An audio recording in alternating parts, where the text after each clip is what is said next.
I didn't scream when his fingers wrapped around my wrist. Staying calm has always been my first weapon. The taxi sat there, engine humming, impatient. My husband waved from the porch, all charm and bright teeth, wearing the kind of smile you give when you think the ending is already decided. The gardener's hand shook.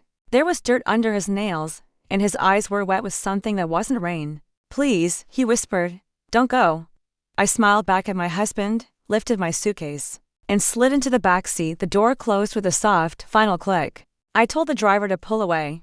I watched the house grow smaller in the mirror. I counted to 30. Then I asked him to stop at the corner and let me out. I walked back on foot, cut through the hedges, and slipped into the guest house like a rumor. I locked the door and stood still, breathing shallowly until my heart remembered how to be quietly. An hour later, a black van rolled up. When I saw what came out of it, my breath caught. The house had a way of listening. The floorboards remembered footsteps. The walls held secrets inside their plaster. From the guest house window, I could see the driveway. The gravel laid to perfectly. The roses I had pruned myself. The air smelled like gasoline and old money. The men got out first. No uniforms, no rush, sensible shoes. One carried a clipboard, another pushed a gurney down the ramp. Like this was a delivery instead of a theft. My husband met them halfway, sleeves rolled up, watch removed. He shook hands the way you do when you've practiced it. I pressed my palm to the glass and watched my life being sorted into items. My phone buzzed. A message from my husband, already sent. "Boarding yet? Love you." I turned the phone face down and listened. I didn't marry a monster. I married a man who slowly learned how to look like one. At first, he was attentive in a way that felt like safety. He remembered my coffee order, my mother's birthday, the way my shoulders tense when I lie. He loved plans, lists, control dressed up as care. I confused precision with devotion. The warning signs were small, jokes that weren't jokes, decisions made for us that always benefited him. Locking doors twice, checking my location. When I asked, he kissed my forehead and say, "You worried too much." And I did worry. I just did it quietly. The gardener came with the house, a thin man with a bent back and eyes that missed nothing. He didn't speak much, but when he did, it mattered. Over time, I learned his habits, the pause before the shed, the way he hid his phone when my husband passed by, the way his jaw tightened when a certain van rolled past the gate at night. Once, while I was trimming roses, he asked if I believed people could disappear without leaving a trace. He didn't look at me when he said it. I laughed. He didn't. From the guest house, I watched the men wheel the gurney inside, empty and ready. My husband signed something. The clipboard shifted. A pen scratched across paper.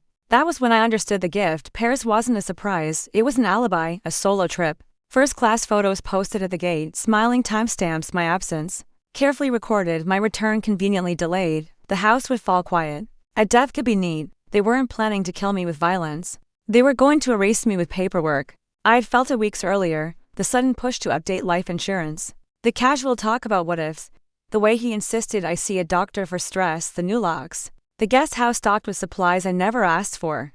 So I made my own list, passwords, dates, names, a copy of a policy sewn into my suitcase lining. Voice memos recorded at night. Facts whispered and stored like evidence for a trial only I knew was coming. I didn't confront him. Confrontation is for people who still believe explanations matter. The men left in the van empty-handed. The gurney stayed inside. The clipboard snapped shut.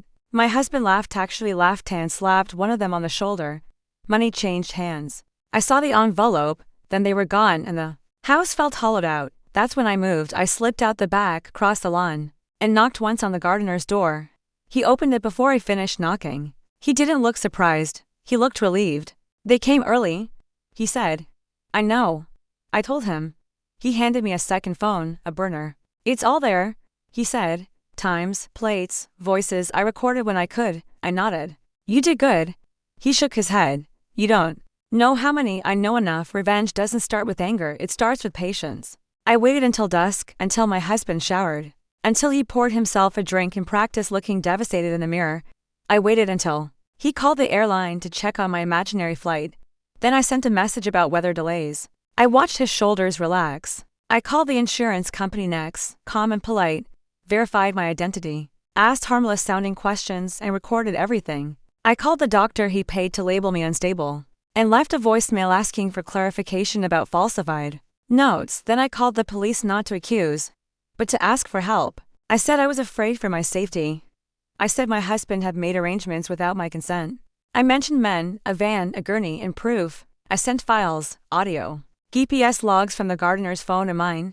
There was silence, then movement. When the black van returned, it wasn't alone. Red and blue lights don't announce themselves with sound at first. They announce themselves by the way faces change. My husband stepped onto the porch. Confusion timed just right, his hands went up too fast. He said my name like a prayer he hoped would still work. I walked out from the guest house, he stared at me like he was seeing a ghost he'd ordered and didn't expect to arrive so soon. You? He started. I raised my phone, smile. I said, "You're being documented." They took him away in front of the roses I had pruned myself. The gardener stood beside me, hat in hand, his back straighter than I'd ever seen it. The officer spoke quietly. Paperwork again, always paperwork. My husband didn't look at me as they put him in the car. He looked at the house, at the life he built so carefully, at the ending he got wrong. I didn't cry. Tears are for later. Later is quieter than you think. The guest house became mine. The locks were changed, the policies reversed, the doctor lost his license. The men from the van found their names appearing in places they never wanted them to be. The gardener kept his job. I learned his first name. Paris refunded the ticket. I never went, sometimes at dusk. I sit in the garden and listen to the house learn new footsteps mine. I think about how close I came to becoming a story told by someone else. Edited for sympathy. Buried beneath flowers I'd never smell. I think about the taxi. The hand on my wrist. The choice to stay still. Justice didn't shout, it clicked into place, and every night, when I lock the door only once I remember the simplest truth he forgot. The perfect crime needs a silent victim. I was never silent.